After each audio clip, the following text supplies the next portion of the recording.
think I'm live. So I wanted to take the car for a wash. It is properly dirty, and I took the Ford for a bit of a clean. I did go live during it, and the intent was to do the exact same thing with the Saturn. However, there was a flaw in my thinking.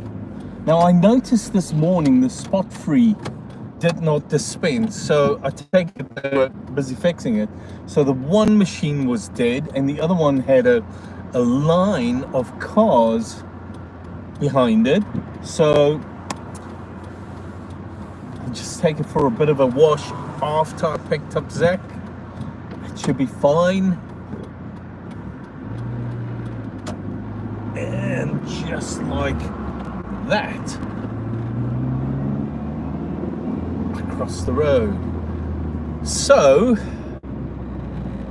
finally, Sunday, it's going to be an exciting week, isn't it? Let's close the window, or else people think you're a bit strange when you start talking to a phone. Anyways, we all know that's true, but so be it. Anyways, so a couple of things I wanted to talk about. I was asked a couple of weeks back to do a documentary type video on Fields of an Effluent. That I'll do, but I started investigating. That's probably a strong term, wrong term. I started looking into the band members, and here's something that absolutely just flattened me. I do need to put the cold air on. It's a bit warm.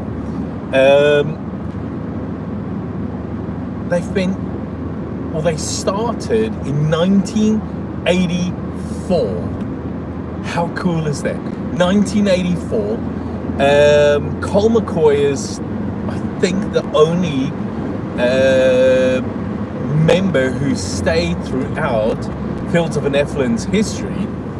And I went through the albums. Now, most of them I have, but I think there was one that I do not have. So I made a executive decision, in my music collection to go on iTunes and get it. And so that's how far I am. But the more I read about the band, the more I spend time digging into them, the more fascinated I am with them. And it's not just reading on what's available on Wikipedia and forums and so on. There's so much more, like going into the lyrics of the music and then watching a video where they explain what the song means. And it's just mind-bendingly good, the stuff that I'm getting into. And to be honest, 2 years ago, or possibly about a year and a half, I made my first video on Fields of an Effluent. I remember I was visiting my mom. I was in South Africa, in Port Elizabeth, South Africa, and I was at the beach, and all of a sudden I remembered Fields of an Effluent. And I had just dropped the Are There Any Sisters of Mercy fans out there video, and it kind of took off. It did really well, but then I thought, well, why don't I do one about Fields of an Effluent? And I didn't think much of them. My exposure at the time were 2 songs of Fields of an Effluent. Moonchild, which I hated that song. There was nothing about it that I found interesting. Although now I more than tolerate it, I kind of enjoy it. So it just goes to show maybe life, alters you to become more, I don't know, susceptible to good music. I don't know, as you grow older. But I was the other song. I did say 2 songs. The other song was The Watchman, which is absolutely brilliant. And I remember thinking, you know, if you had to take a band and that band condensed every good song they could possibly make into like a secret sauce, a syrup of some form or fashion, then The Watchman would be Fields of Nephilim's syrup. And I believed it. And since then, I have grown to love a couple more songs which I kind of find more fascinating than The Watchman, and I properly enjoy.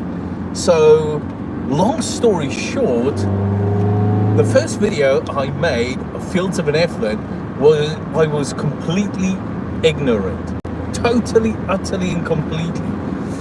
And I remember the comments on the video, they were possibly a little bit harsh, shall we say. They were factually accurate. I didn't know what I was talking about, and I was rambling on. So I went and redid the video, admitting my massive amount of lack of knowledge of the band. And I remember the last video I made, someone said, hey, you know, I looked for a documentary on Fields of Nephilim. It seems like you kind of know what you're talking about. Why don't you go make a video about it? Why don't you go make a documentary? And under no circumstances do I feel that I would be qualified in any shape or form to do that. But I've grown this love for this band, and I decided, you know, that's not a bad idea. Not a documentary, but maybe, it's possibly a bad idea. Maybe not. Maybe the guy's turning. You never know. It's weird.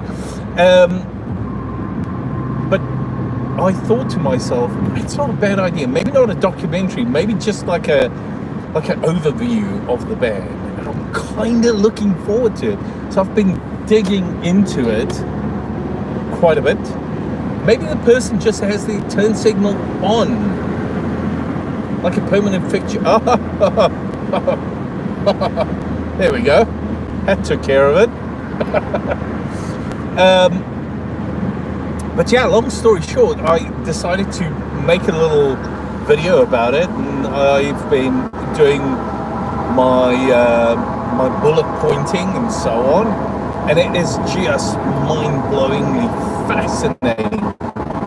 Just keeping up with it and doing what I can to make this video. So I'm completely sold on it and completely fascinated by it.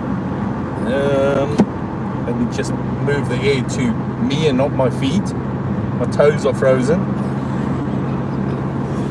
Okay. Let's not go there. Anyways, some fresh air on my forehead for a change. But yeah, so that's literally been my weekend. What else? Oh, for the most part, here's something else. I was recommended this video by somebody. I started watching. Have you guys ever started digging into something? Like I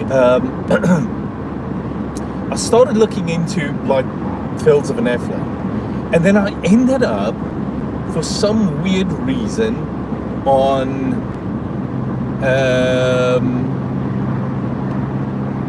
David Niven, and last night I was working on that on this day video. So David Niven came up, and I remember reading on this day, the website that I use, fascinating stuff. I'm totally in love with this series that I started a month or so ago.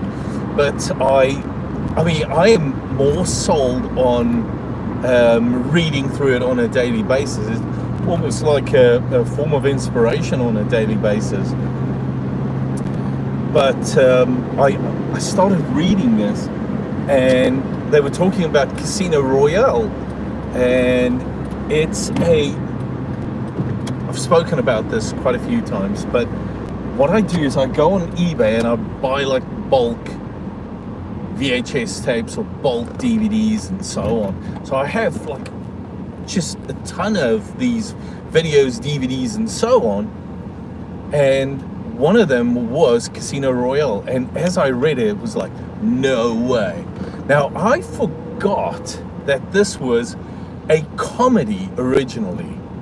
The original Casino Royale, James Bond, David Niven played James Bond. The original one was a comedy, and I remember I watched it about a year ago, and while I was preparing for the video, this came up, so it was something that just like immediately caught my attention.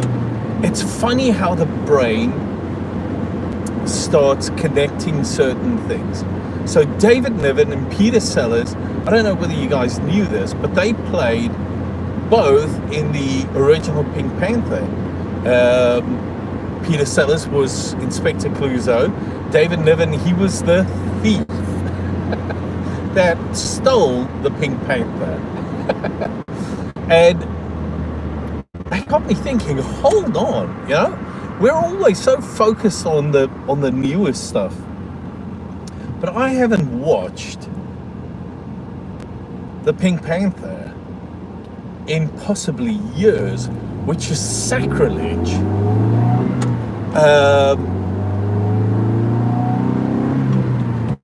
When you think about it, every single minky comment I've ever made in my entire life comes from Peter Sellers. I think in the second movie, where the blind guy was sitting outside the bank got robbed, and the blind guy had a monkey, and Peter Sellers pronounced it as Minky.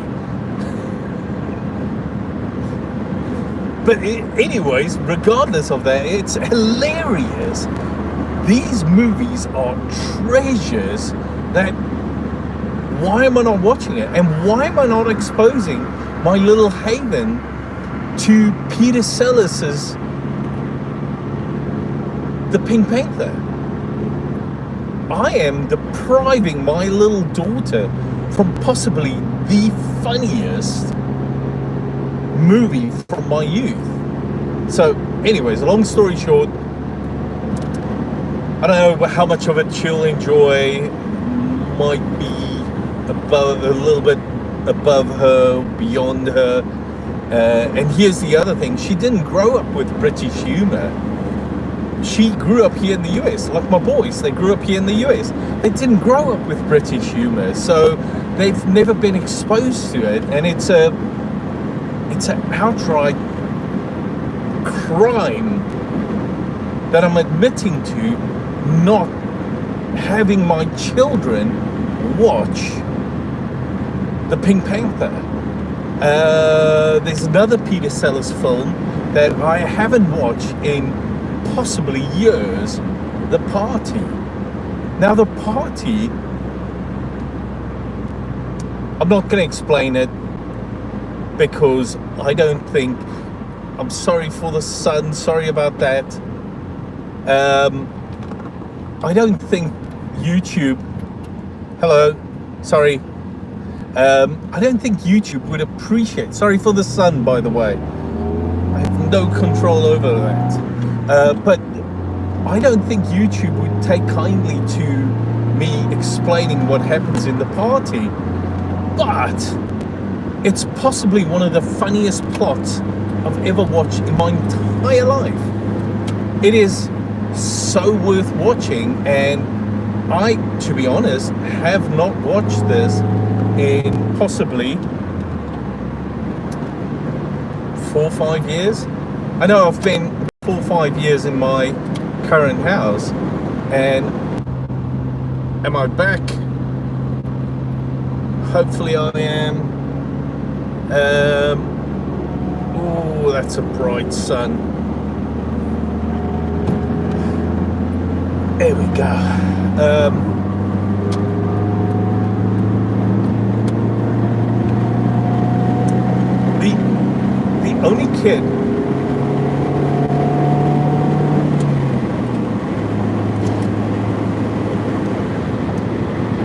The only kid I exposed to British humour was Raymond, because he was old enough to understand it and enjoy it and so on. And Zach, no. Lunar, definitely no. And Haven, absolutely no. And that got me thinking. So the party, the Pink Panther movies. There was another movie. Now, I didn't exactly grow up on these movies, but I think I was probably about 15, 16 when we started watching them. The Carry On movies. There were like a whole range of them. Like, I don't know, 10, I don't know how many there were. And they were all fantastic. And I thought to myself, I need to watch this. So, commitment.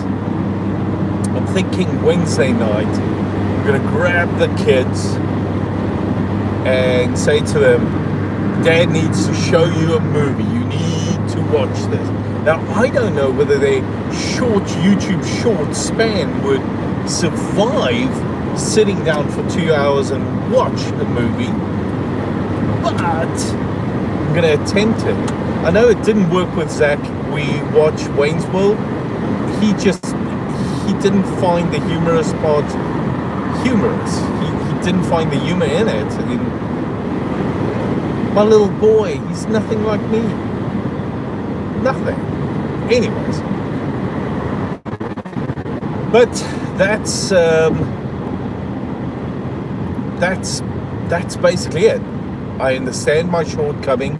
I know what I have to do, and that I'll do. Take care of it. So, yeah, David Niven, Peter Sellers,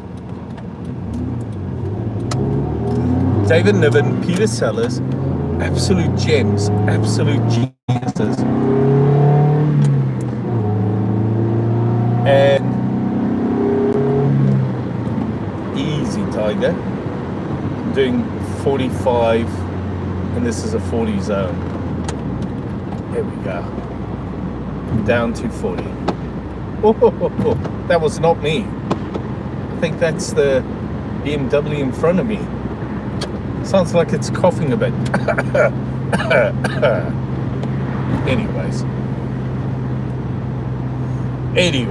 let's not go down that route. So that was Peter Sellers, David Niven. There are a couple of other in the first Pink Panther movie.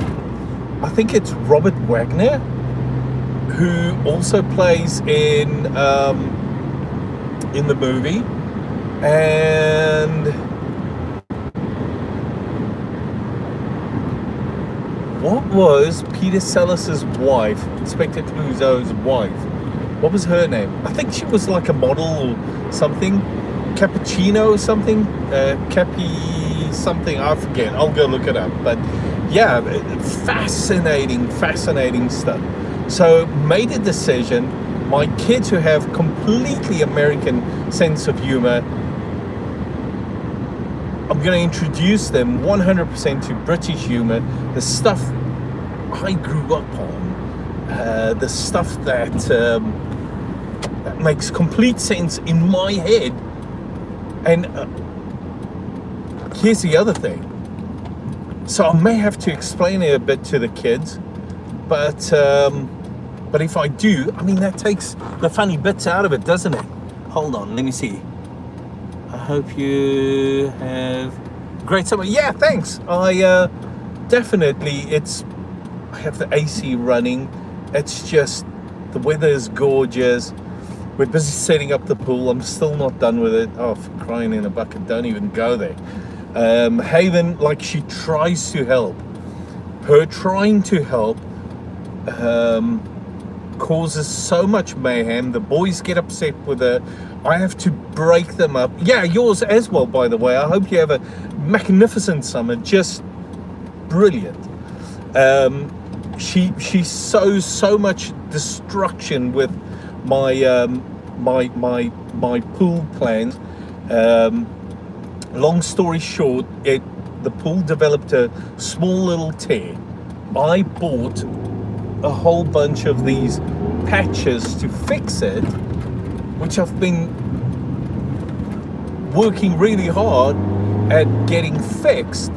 And then Haven comes and she involves herself in something by wanting to help, destroys all the good stuff that I've done, but she's my baby girl. How can I ever get angry at her? Now the boys, on the other hand, they get angry at her. Like, they get angry at her, and then I've got to, say, hey boys, go take a relax. Like, just go and relax. Just go and take it easy. And I wonder, now that I've spoken out loud, I wonder if that's not their plan. They want one of them to go call Haven to come help us. Those little buggers, I figured it out. They get Haven, one goes in, uses the toilet, they bring Haven with, she wrecks everything, okay? They then fake anger, so I'll send them in so they can go do nothing. Sneaky buggers. Sneaky. I just figured it out.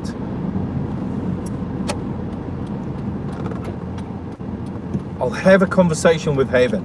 Haven, if your brothers come to you, you do not leave your bedroom. You stay there until Dad calls you. Mate, oh, dear me. Maybe that's the correct gear.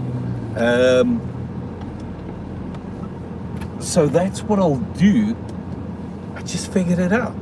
I'm telling you guys, that's exactly what she's doing. That's exactly what the boys are doing. Because they have a special kind of laziness, to be honest. They can do nothing for, literally, and I'm not exaggerating, they can do nothing for days. I've seen it firsthand. That was nice. That was a fantastic drive. Yeah, so yeah, summertime. It's gonna be entertaining, isn't it? The pool it's one of those plastic little pools. It's only 4 feet tall, 10 feet wide. We used to have also one of those plastic pools, but it was 16 feet wide, and I think 6 feet tall. Now, the issue that I had with it was Haven's not particularly tall. It will, okay, yeah. So I didn't want her to be in a pool where I couldn't look over the sides and see her. So I decided to go the easy route. 4 feet tall, 10 feet wide, so it's big enough if myself, a mate, like 2-3 people are in the pool, we can all sit there and have a beer, have one of those little pillows with the cup holder pillow thingies, have those, have a beer in it, sit down, have a beer, drink, and it has space for your phone to rest on, so you plonk your phone on it, you have a cup holder, you have a beer, It's one or two people in the pool, three people max. Normally, if I'm in the pool, Haven's also in the pool. I'll never forget it. One night last year, I think it was last year or the year before, I'll never forget this. So Haven's she's on summer vacation, so she's constantly bugging me. Dad, I want to go swim. Dad, I want to go swim. Normally I start work early in the morning so that I'm finished by about 4 o'clock in the afternoon. I sign off on the computer. I go to the pool. We have a swim. It's apocalyptically hot outside. So we then have hammocks in the backyard. So I go, lay in a hammock, fall asleep. It's hot again. I'm sweaty. I go back in the house where it's really cool. And long story short, I go in, I spend some time in there. My wife and Haven, they eventually come into the house 7 o'clock, 8 o'clock at night. By 9 o'clock, I'm thinking, it's time for Dad to have some peace and quietness.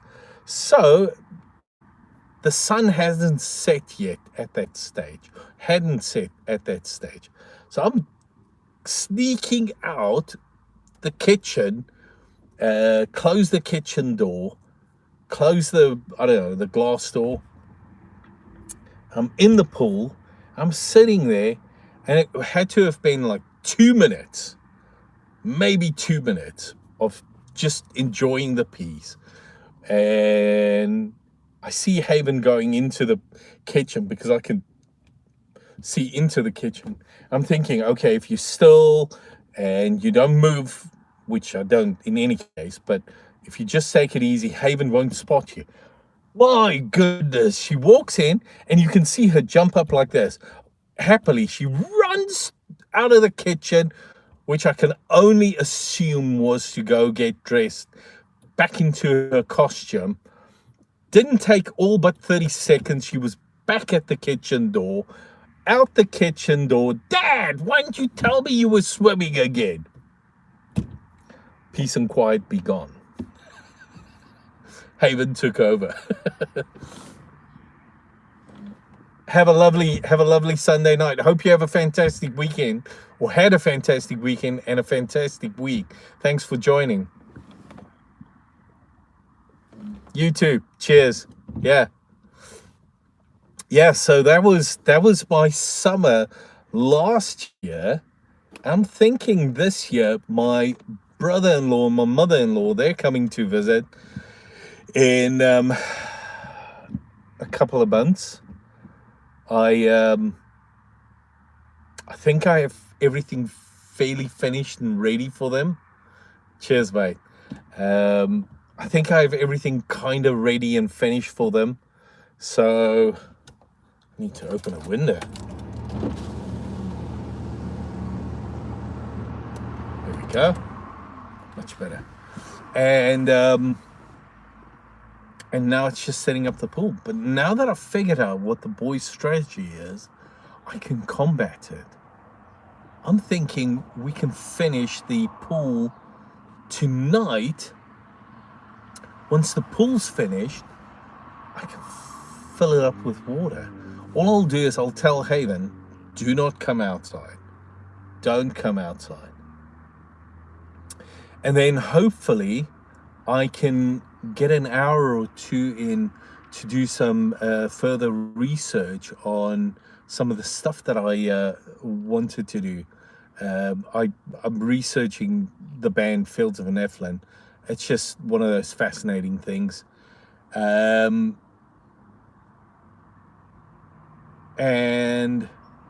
so this was my original thinking. Okay. So just hear me out on this one. My thinking was, it takes me 5 minutes to record a short. A short is roughly a minute clip, more than likely less than a minute, but roughly a minute. So you can get everything done fairly quickly within a minute. So my thinking was, if you're doing a 10-minute segment, that's 5 minutes per minute, which makes it like an hour investment. No, that's not accurate, not in a longer format video. So you can't think of it as 10 1-minute clips. You have to think on it in continuity and so on. And yeah, I was badly mistaken, I admitted, and I'm more than willing to accept my my failure in that, to be honest. So that I'm correcting. This weekend I spent quite a bit of time researching, which was just fascinating. It's just excellent reading, but there isn't that much data available on Fields of Nephilim. If you had to compare it to somebody like Sisters of Mercy or Metallica or Megadeth or any of these bands, it's like it's easy to get to their data, but Fields, it's like you have to really work for it. Maybe it's just me, I don't know. But anyways, long story short, we're getting there. What was the other thing that I wanted to talk about? I can't remember, to be honest. 30 minutes into a live stream, that's about the going where I normally say, you know, it's time to call it quits. I will do a short live stream later on tonight, and the reason for that is I like to sit down, have a beer, because that's normally when the guys come out and have like solid conversations back with you or back at you, you know. So those I love. That's one of the things I love about the live streams. Possibly a little bit later at night as well. I don't know whether people are more courageous then or not, but yeah.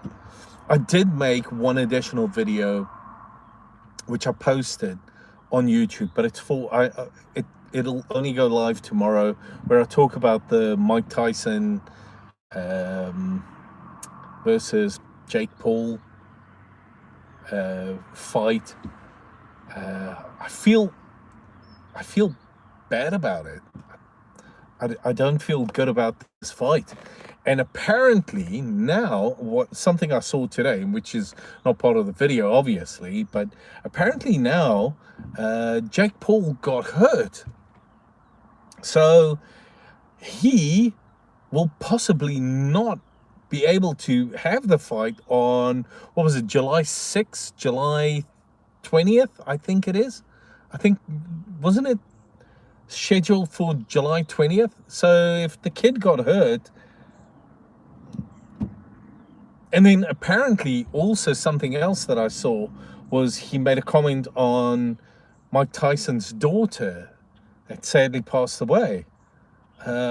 So whatever favor he incurred, I don't think he has any of that left over.